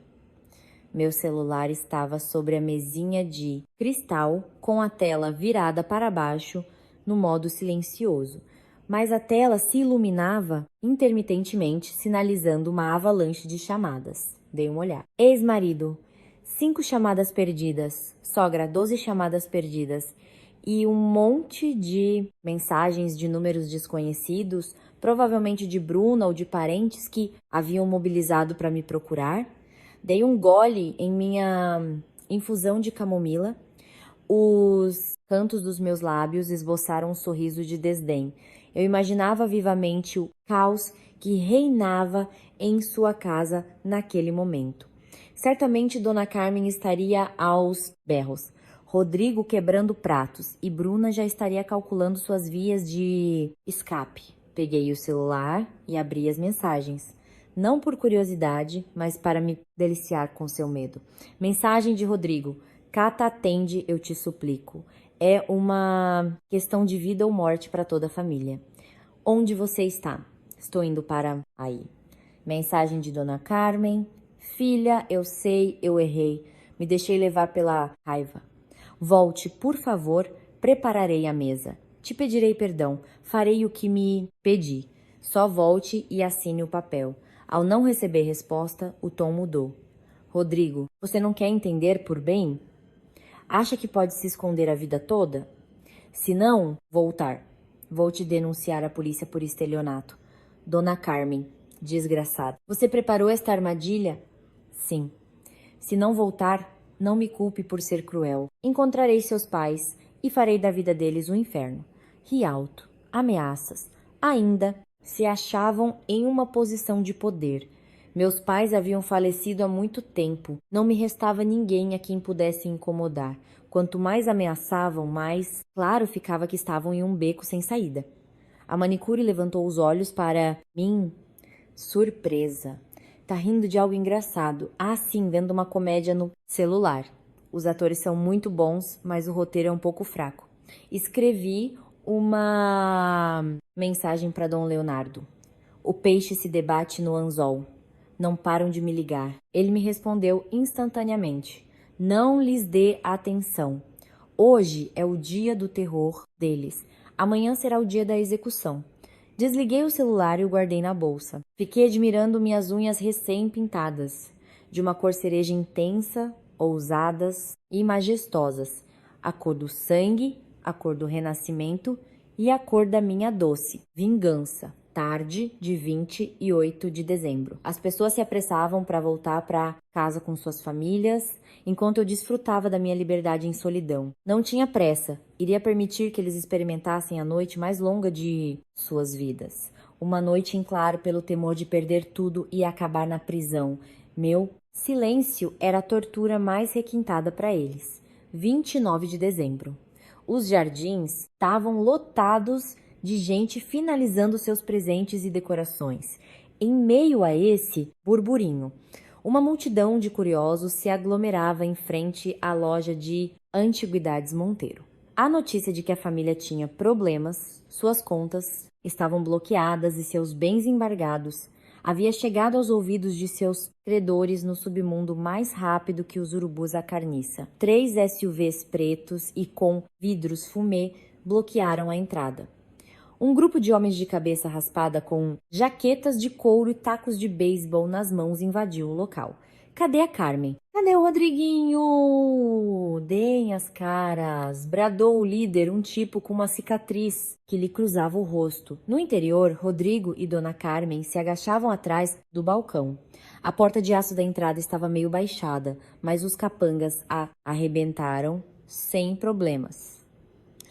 Pessoal, calma. Depois das festas, eu pago. Tudo saiu, Rodrigo. Tremendo. Depois das festas, ouvi dizer que vocês estão falidos, que o banco embargou tudo. Se eu não levar a grana agora, o que diabos vou levar? Quebrem tudo, rapazes. A ordem do chefe, seus capangas começaram a destruir tudo ao redor. O som da porcelana e do cristal se estilhaçando encheu a loja, vasos, pratos, estatuetas. Tudo voava pelos ares e se espatifava no chão. Dona Carmen começou a uivar. Meu senhor, não quebrem nada. São antiguidades. É tudo dinheiro. Que antiguidades, que nada. Se não tem grana, eu pego em mercadoria. Um dos capangas arrancou um relógio antigo de parede e o estampou no chão. A cena era dantesca. Bruna, que se escondia no segundo andar, ao ver pela janela, ficou petrificada de terror. Rapidamente enfiou todas as joias e o dinheiro em espécie que havia no cofre pessoal de Rodrigo em sua bolsa e escapuliu pela porta dos fundos. Em semelhante desastre, salve-se quem puder. No momento em que os capangas se preparavam para arrombar a porta do depósito, ouviram-se as sirenes da polícia. Um par de viaturas da polícia militar parou. Parados aí, ninguém se mexe. Ao ver a polícia, os capangas jogaram os tacos e tentaram se passar por simples pedestres. Os policiais levaram um tempo para dispersar a multidão e registrar a ocorrência. Quando tudo se acalmou, o número 18 da rua Raduc Lobo parecia um campo de batalha. Dona Carmen estava sentada no chão, entre os cacos de vidro, despenteada e chorando em silêncio. Rodrigo estava sentado com a cabeça entre as mãos, na mais absoluta desesperança. Perdemos tudo, mãe. Os agiotas disseram que se amanhã não tiverem 1 milhão, eles me esfolam vivo. E aquele salgado nos pede R$ 6 milhões. De onde vamos tirar quase 7 milhões de reais? Dona Carmen levantou a cabeça. Seus olhos, injetados de sangue, estavam vazios. Só há uma saída: entregar o vaso. Se o entregarmos, receberemos os 8 milhões limpos de salgado. Com esse dinheiro pagaremos os agiotas e salvaremos a vida. Mas para receber esse dinheiro precisa da assinatura da carta, rugiu Rodrigo. E parece que a terra engoliu. Dona Carmen mordeu o lábio até sangrar. Incorporou-se com dificuldade e pegou seu celular com a tela trincada. Encontrá-la. Temos que encontrá-la. Contratar um detetive particular, rastrear o telefone, o que for preciso. Mesmo que eu tenha que me arrastar de joelhos diante dela, eu o farei. Durante toda a noite de 29 de dezembro, enquanto todo o país se preparava para receber o Ano Novo, a casa dos Monteiro esteve mergulhada nas trevas e no pânico. Perguntaram a todos os seus conhecidos, ligaram para todos que puderam para me localizar. Por fim, de madrugada, já no dia 30 de dezembro, o detetive particular que Rodrigo havia contratado por uma fortuna lhes informou. Eu a encontrei, ela está no Jardim das Esculturas do Parque Ibirapuera. Rodrigo e Dona Carmen se olharam. Em seus olhos brilhou a última centelha de esperança. Correram para o carro e arrancaram em direção ao parque, sem saber que era precisamente ali que eu os esperava. A manhã de 30 de dezembro, no Jardim das Esculturas, era surpreendentemente silenciosa e aprazível. Uma leve névoa deslizava sobre o lago, criando uma atmosfera mágica. Eu estava parada junto à água, brincando com as contas de um colar e observando a superfície do lago artificial. O silêncio foi quebrado por passos apressados. Apareceram Rodrigo e Dona Carmen. Em uma única noite, haviam envelhecido 10 anos. Dona Carmen já não usava seu ostentoso casaco de pele. Seu casaco de lã estava sujo e seu rosto abatido. Rodrigo estava por fazer a barba, com olheiras escuríssimas. Ao me ver, Dona Carmen se lançou sobre mim, mas não para me insultar, e sim para cair de joelhos a meus pés. Cata Catarina, eu te suplico, salve nossa família. Dei um passo para trás, olhando-a com frieza. A senhora se engana. Eu não faço mais parte de sua família. Nos divorciamos e fui demitida. Eu sei, eu errei. Fui o pior lixo do mundo. Você pode me bater, me insultar, o que quiser. Mas, Cata, os agiotas ameaçaram matar o Rodrigo e o Salgado vai ficar com a nossa casa. Se você não assinar o laudo de entrega, todos nós morremos, balbuciava a Dona Carmen, batendo com a cabeça na terra gelada. Rodrigo também se ajoelhou ao lado de sua mãe, agarrando-se à borda do meu casaco. Cata, perdoe-me. Eu sei que fui, mas lembre-se dos anos que passamos juntos. Salve-me desta vez. A Bruna fugiu, levou todo o meu dinheiro. Só me resta você. Juro que vou consertar tudo. Cuidarei de você para sempre. Olhei para aquelas duas pessoas que se arrastavam a meus pés e não senti uma gota de piedade. Apenas nojo. Que Bruna tivesse fugido era o mais previsível do mundo. As de sua laia vêm pelo cheiro do dinheiro e fogem ao cheiro da ruína. Cuidar de mim? Zombei. E com o que vão me compensar? Acaso meu filho reviverá? Recuperarei minha honra? O apartamento! Te dou o apartamento! Gritou Dona Carmen, desesperada. Colocarei em seu nome. A casa inteira da Haddock Lobo. Você só precisa assinar o laudo. Ajude-nos a conseguir esses 8 milhões para pagar os agiotas. Eu te cederei todos os direitos de propriedade da casa. Arqueei uma sobrancelha. Era exatamente isso que eu estava esperando. O apartamento nos Jardins não era apenas um ativo de valor incalculável. Guardava em suas paredes meu suor e minhas lágrimas, e era testemunha de seus crimes. Queria ficar com ele para jogar-nos na rua exatamente da mesma forma que eles haviam feito comigo. Estão falando sério? Perguntei com aparente dúvida. Completamente. A escritura tá tudo aqui. Vamos agora mesmo a um cartório. Assim que eu o colocar em seu nome, você assina o laudo do vaso. Juro por Deus. Dona Carmen tirou de seu casaco uma velha pasta com os documentos e me estendeu com as mãos trêmulas. Estava disposta a perder sua mansão para salvar a vida de seu filho e conservar as últimas migalhas, segundo seus cálculos, ao perder a casa. Mas receber 8 milhões. Ainda poderiam começar do zero. E sem minha assinatura perdiam tudo. A casa, o dinheiro e, no caso de Rodrigo, possivelmente a vida. Olhei os documentos, depois, para os olhos de Dona Carmen. De acordo, eu aceito. Mas, aviso, só assinarei o laudo confirmando o estado atual do vaso. O que negociarem com ele depois não é problema meu. Sim, basta que você assine que, como especialista, esteve vigiando todo este tempo. É suficiente, alegrou-se Rodrigo. Vamos. O cartório hoje trabalha até o meio-dia. Não podemos perder nem um segundo. Virei-me e comecei a andar.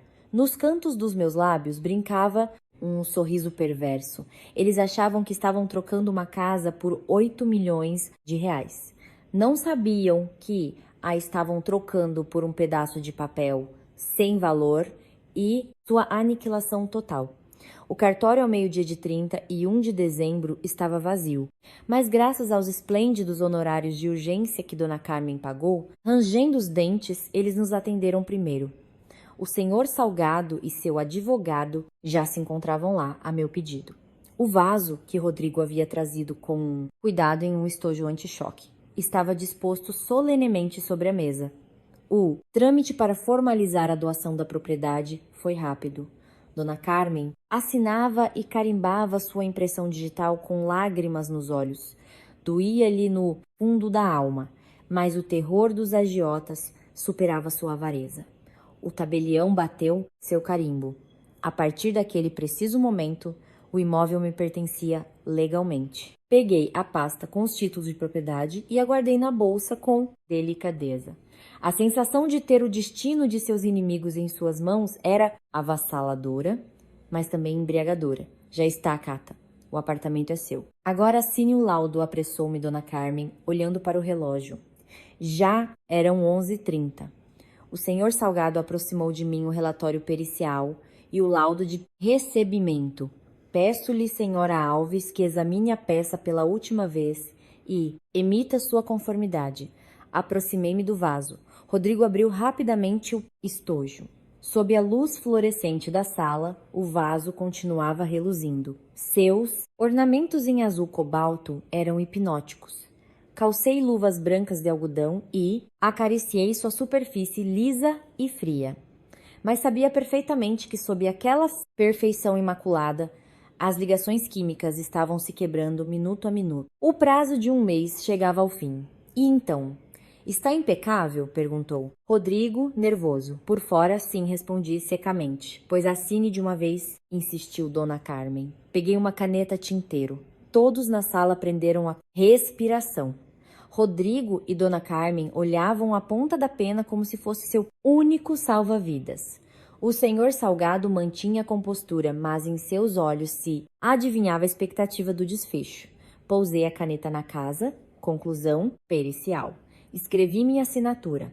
Catarina Alves. Rodrigo soltou grande suspiro de alívio e estendeu a mão para pegar o documento, passá-lo para Salgado e embolsar o dinheiro, mas eu o detive. Um momento. A ética profissional me obriga a descrever exaustivamente o estado do objeto. Dito isso, com uma caligrafia impecável e legível, adicionei mais uma linha logo abaixo da minha assinatura. Ratifico que o objeto é uma réplica de alta qualidade, fabricada no ano de 2021. Carece de valor histórico ou de antiguidade. Fechei a caneta com um clique seco. O som ressoou de maneira estridente em meio ao silêncio sepulcral. Aproximei o documento do senhor Salgado. Pronto. Peço ao comprador que o aceite. Rodrigo e Dona Carmen ficaram estupefatos. Ainda não tinham tido tempo de ler o que eu acabara de escrever e imaginavam que tudo tinha corrido como seda. Excelente. 1000 obrigados, Cata sorria Rodrigo, virando-se para Salgado. Bom, pois a perita assinou. Transfiram os 8 milhões restantes. O senhor Salgado pegou o papel e leu em voz alta para que todos ouvissem a linha que eu acabara de adicionar. Sua voz soou como o martelo de um juiz ao ditar a sentença. Ratifico que o objeto é uma réplica de alta qualidade. O sorriso se apagou do rosto de Rodrigo. Dona Carmen ficou rígida, seus olhos a ponto de saltar das órbitas e a boca aberta, incapaz de emitir um único som. O quê? Balbuciou Rodrigo. O que você escreveu? Escrevi a verdade. Tirei as luvas e o olhei fixamente no rosto. É essa mesma falsificação que fabriquei há 3 anos. Já não se lembra? Vocês me pediram para ratificar seu estado e eu o ratifiquei. Sou uma especialista, não posso mentir. Você nos matou, bradou Dona Carmen, lançando-se sobre mim para rasgar o documento. Mas os 2 seguranças de Salgado a interceptaram instantaneamente. O senhor Salgado deu um soco na mesa. Fraude. Tentaram nos vender uma falsificação por 10 milhões de reais e ainda por cima obrigaram a perita a confirmar diante de mim. Vocês não têm nenhum medo da lei? Não, isso é mentira, começou a gesticular Rodrigo. Minha esposa se confundiu. É autêntico. Salgado ordenou friamente a seu advogado que lavrasse imediatamente uma ata de rescisão do contrato, ordenasse o confisco de todos os bens em garantia e desencaminhamento do caso à Delegacia de Crimes Financeiros da Polícia Federal. Atrás da janela, um trovão retumbou. Para a mãe e o filho da família Monteiro, aquele som anunciou o extermínio de sua linhagem. Haviam perdido o apartamento, que passara a ser meu. E agora perdiam também a última esperança de sobreviver sob o peso de suas colossais dívidas. Levantei-me, ajeitei o casaco e saí do cartório. Às minhas costas deixava gritos, súplicas e, segundo me pareceu ouvir, o som metálico de algemas. O jogo havia terminado. Ao sair para a rua, começou a chover forte. As gotas gélidas batiam contra o vidro, Mas aquele frio não era nada em comparação com a tempestade que se havia desencadeado em seu interior. Após minhas declarações e as de Salgado, reinou um silêncio mortal antes que o caos se instalasse na sala. Rodrigo olhava as palavras que eu havia redigido. Seus olhos estavam vazios. Compreendeu que essa frase não era uma simples confirmação de que a peça era falsa, mas uma condenação à morte para toda a sua vida. Dona Carmen foi a primeira a reagir. Lançou um uivo gutural e selvagem. Eu te mato! Você me enganou! Devolva minha casa! Mas antes de me tocar, os seguranças a contiveram. Ela se contorcia em seus braços, urrando. Seu cabelo se desfez por completo e a maquiagem de lágrimas borrava seu rosto envelhecido com manchas grotescas. O senhor Salgado se levantou, ajeitou o paletó e sentenciou com voz de gelo: acalmem-se. Por tentativa de estelionato em grande escala, vocês poderiam passar o Réveillon na cadeia. Aquelas palavras agiram como um balde de água fria. Dona Carmen emudeceu e começou a tremer convulsivamente. Rodrigo desabou na cadeira e cobriu o rosto com as mãos. Senhor Salgado, nós erramos. Desculpe-nos. Devolveremos o adiantamento, articulou, rouco. Que vão me devolver? Zombou Salgado. Com quê? Vocês quase gastaram os R2 milhões. O apartamento agora pertence à senhora Alves. O que mais lhes resta? Um sinal seu, o advogado abriu a maleta. Conforme o contrato, em caso de descumprimento por parte do vendedor, o comprador se reserva o direito de confiscar todas as garantias estipuladas, o que inclui a totalidade do acervo de sua loja de antiguidades e o direito de exploração da marca registrada Monteiro Filhos. Rodrigo levantou a cabeça de repente. O senhor não pode fazer isso. É nosso último meio de subsistência. De que vamos viver? Esse é o problema de vocês, replicou Salgado, implacável. Agora mesmo meus homens estão lacrando a loja e seu depósito. Onde estão as chaves? Deem-me. Rodrigo tirou do bolso, com pulso trêmulo, um pesado molho de chaves. Hesitou por um instante, mas, sob o olhar afiado dos seguranças, as lançou sobre a mesa. O chocar do metal contra o vidro soou como o estalar da última fagulha de esperança. E naquele preciso instante soou um estalido tênue, mas inconfundível, vindo do vaso. Todos os olhares convergiram para ele. No impecável esmalte cor de cobalto, bem no gargalo, começava a se desenhar uma fissura fina como uma teia de aranha. Cric, crac. Os estalidos iam se tornando cada vez mais sonoros, sob o efeito das mudanças de temperatura e daquele ácido que eu havia adicionado. O esmalte começara a se autodestruir. O vaso se cobriu de uma rede de fendas e passou de uma obra de arte a um monte de cacos inúteis. Dona Carmen o contemplava apavorada. Está se desfazendo em pedaços. Murmurou como se estivesse em delírio. Eu o olhei com total parcimônia. Minha criação, meu instrumento de vingança, havia cumprido sua missão. Estão vendo? Acrescentei claramente. Uma falsificação sempre será uma falsificação.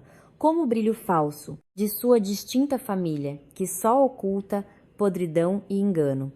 Hoje o verniz se rachou.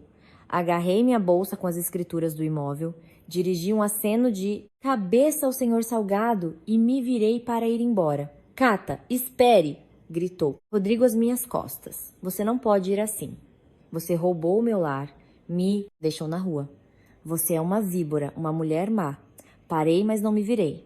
Má, comparado a quando você me jogou da escada e assassinou meu filho, ou quando sua mãe me forçou a assinar o divórcio prostrada na cama do hospital. O que eu fiz hoje não é mais que um ato de caridade. Simplesmente reclamei o que é meu. Esta casa é o preço pelos meus anos de trabalho e pela vida do meu bebê. E dizendo isso, saí pela porta. Lá fora continuava a chover, mas eu sentia a alma imensamente leve. Atrás ficaram abafados os gritos e as imprecações. Acabaram sem nada, sem casa, sem dinheiro, carregados de dívidas exorbitantes e com a máfia em seus calcanhares. A ruína da família Monteiro era total e definitiva. Após sair do cartório, não fui para casa. Parei um táxi e pedi ao motorista que dirigisse sem rumo pelas marginais do rio Pinheiros. Precisava de um tempo para acalmar o pulso. De repente, evocou-se nitidamente a memória do avô de Rodrigo, Dom Nicolau. Foi a única pessoa daquela estirpe que me tratou como um familiar consanguíneo. Faleceu há 3 anos, no mesmo dia em que dei os últimos retoques naquele nefasto vaso. Lembrei-me de como, em uma lúgubre tarde de inverno, ele me convocou à sua biblioteca, que exalava aroma de incenso e de documentos antigos. Aproxime-se, criatura. Ele estava acomodado em sua poltrona de vime. Sua mão trêmula repousava sobre um livro velho de capas de couro. Você passou por maus bocados em nossa família, disse, observando-me com seus olhos murchos, mas cheios de sabedoria. Já sei que o Rodrigo é um canalha e sua mãe uma avara cobiçosa. Muito me temo que quando eu faltar, ninguém aqui restará para olhar por você. Estreitei sua mão apergaminhada e enrugada. Não fale assim, Dom Nicolau. Estará entre nós por muitos anos. Ele negou com a cabeça e sorriu melancolicamente. Um velho é como uma vela à mercê do vento. Tenho algo para você. Ele me estendeu o vetusto exemplar. Aqui estão todos os segredos da mistura de esmaltes coloniais que perduraram na família geração após geração. Levei uma vida inteira para compilá-los. Nunca os confiei a meu filho porque nos deixou prematuramente. E não penso em ceder-los nem a Carmen nem a Rodrigo porque lhes falta pureza de coração. Em suas mãos, esses conhecimentos só semeariam o mal. Entrego-os a você, pois possui mãos prodigiosas e uma alma luminosa. Mas lembre-se da minha advertência. A porcelana estoura pelo fogo, o ser humano pelo amor. Este ofício é ingrato. A beleza do craquelê germina do atrito entre a argila e o revestimento vitrificado. O mesmo se aplica às pessoas. Somente ao atravessar a dor e os conflitos forjam seu caráter e sua grandeza. Abri o tratado. Na última folha rezava, traçada em tinta vermelha, uma receita muito particular. Esmalte de autodestruição. Dom Nicolau, o que significa isso? É minha lição póstuma, sussurrou. Se chegar um dia em que sua integridade colapsar diante das iniquidades neste lar, ou se você for testemunha de que essa gente mesquinha perverteu o artesanato de nossos maiores para lucrar ilicitamente, empregue este método. Trata-se de uma espada de 2 gumes. É capaz de modelar uma esquisitez, capaz de enganar o mundo inteiro, mas também possui o atributo de aniquilar a si mesma para salvaguardar a verdade. Não se esqueça que às vezes é preciso estilhaçar o vaso para poder vislumbrar a saída. Naquele momento não cheguei a captar todo o sentido de sua dissertação, mas após a funesta noite em que perdi meu filho, compreendi cabalmente. Ele conseguiu prever a ruindade de seus descendentes e me entregou espada para me defender. O vaso nunca foi uma mera armadilha. Era a materialização da vontade final de Dom Nicolau. Usei sua própria fórmula arcana para ministrar uma lição sobre o karma a seus filhos. O táxi diminuiu a marcha no portal número 18 da rua Haddock Lobo. O bloco estava silencioso, o portão trancado. Tirei as chaves, uma cópia que mandei fazer imediatamente após finalizar as gestões de cessão da propriedade. A fechadura cedeu. Entrei e acionei o interruptor da luz. O panorama interior era uma zona de desastre, sequela da incursão e vandalismo da véspera. Mas aquela casa, de agora em diante, pertencia a mim. Da tela da parede, me observava Dom Nicolau. Parecia sorrir. Acendi uma vela em frente ao quadro. Avô, cumpri sua incumbência. Destrocei o vaso para encontrar a saída. Descanse em paz. Você e seu bisneto não nascido. A fumaça da chama subia, vertical, na quietude da sala. Senti uma paz estranha e doce. O enigma havia sido revelado e minha missão conectada com o passado chegava ao fim. Réveillon 31 de dezembro, aquela mágica transição do ano pretérito ao novo. São Paulo estava coberta por uma leve garoa, mas a alegria flutuava nas calçadas. No imóvel da rua Haddock Lobo, consegui limpar a devastação. Arrumei um banquete exíguo, mas carregado de simbolismo. Uvas da sorte, algumas fatias de bom presunto de Parma, panetone e uma garrafa de espumante. Em um pequeno canto, sobre uma mesinha à parte, depositei um pratinho com rabanadas e acendi uma velinha.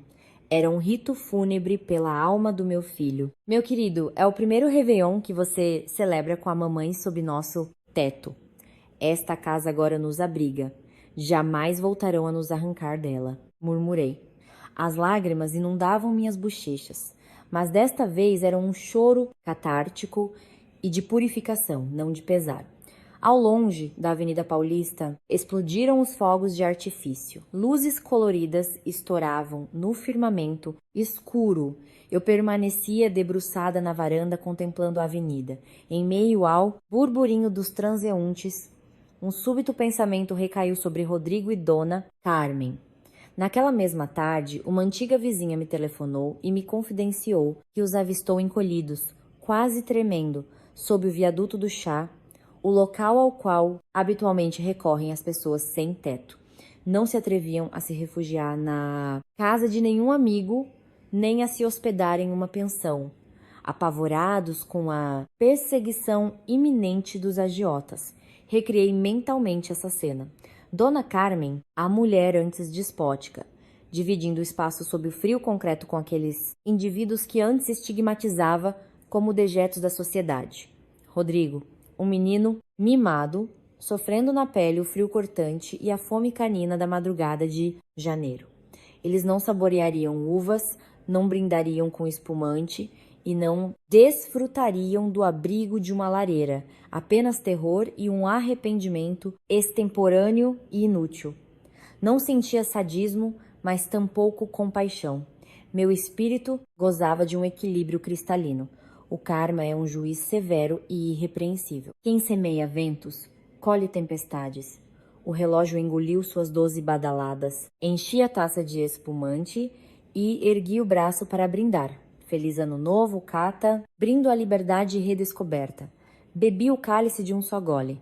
Tranquei com dupla volta a fechadura de meu lar para me proteger do barulho e do tempo gélido. Naquela atmosfera impregnada pelo eflúvio de incenso de sândalo, envolvi-me em mantas e mergulhei em um sono plácido, um descanso despojado de pesadelos. Quando a alvorada despontasse novamente, inauguraria o limiar da minha nova jornada vital. Na primavera, quando o primeiro sol verdadeiramente quente banhou a cidade de São Paulo, abri oficialmente meu próprio ateliê de cerâmica no número 18 da rua Haddock Lobo. A antiga placa Monteiro Filhos havia sido desmontada. Em seu lugar emergia uma placa sóbria de carvalho, com uma grafia senhorial em cursiva.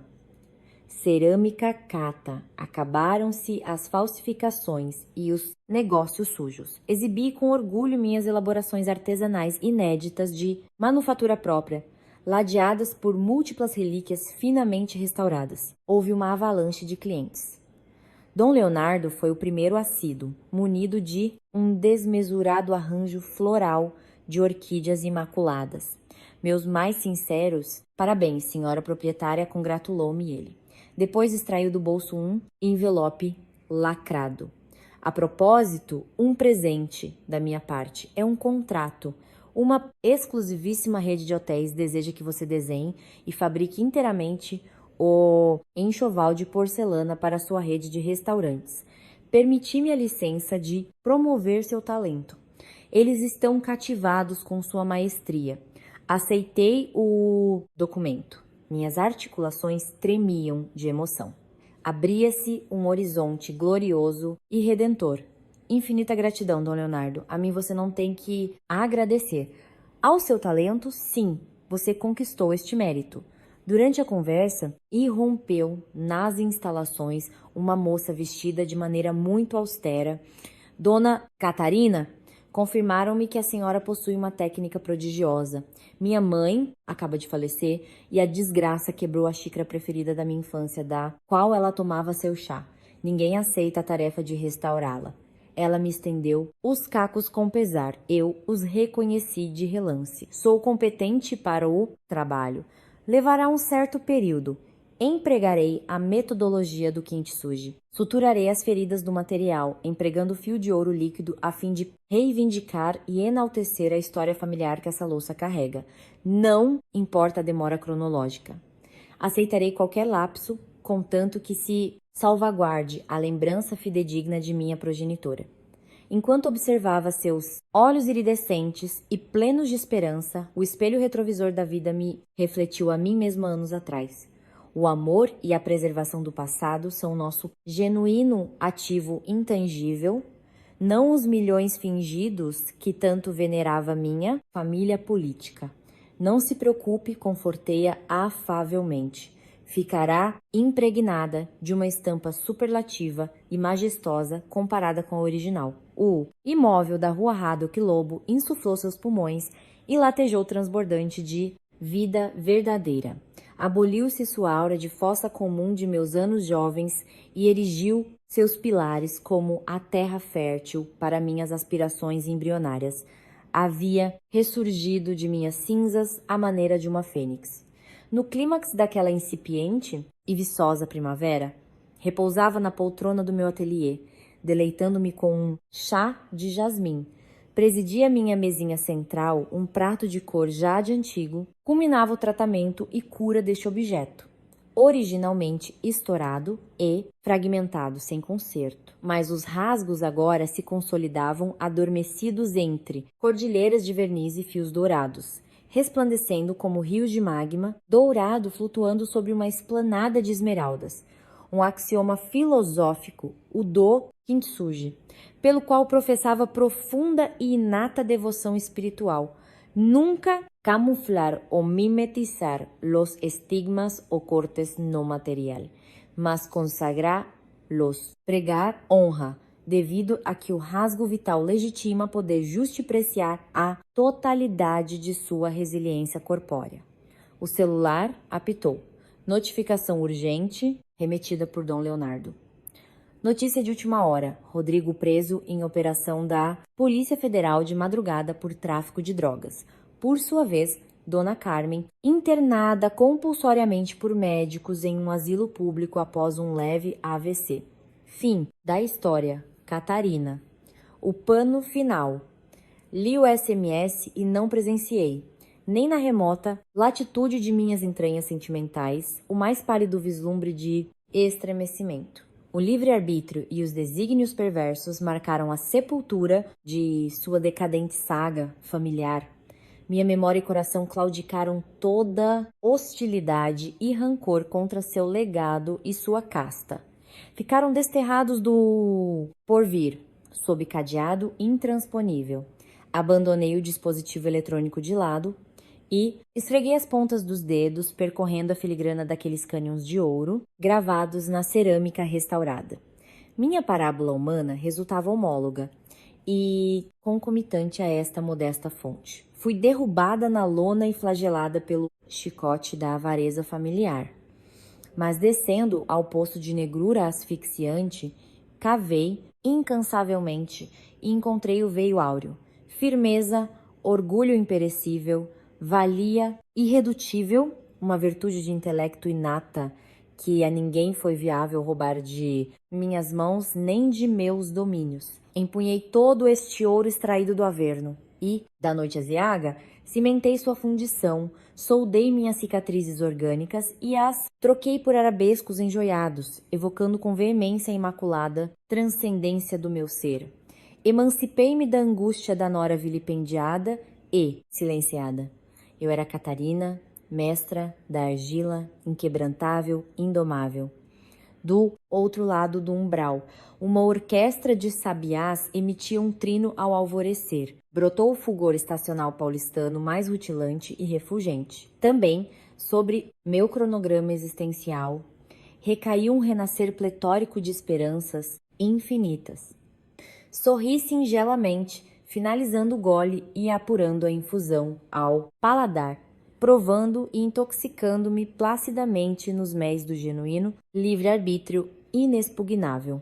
mil graças concedo, minhas amadas fissuras existenciais e estrias anímicas. Unicamente de mãos dadas com vossa laceração, dilacerante, desmascarei empiricamente o quão incomensurável e maravilhosamente preciosos tenta ser minha própria identidade.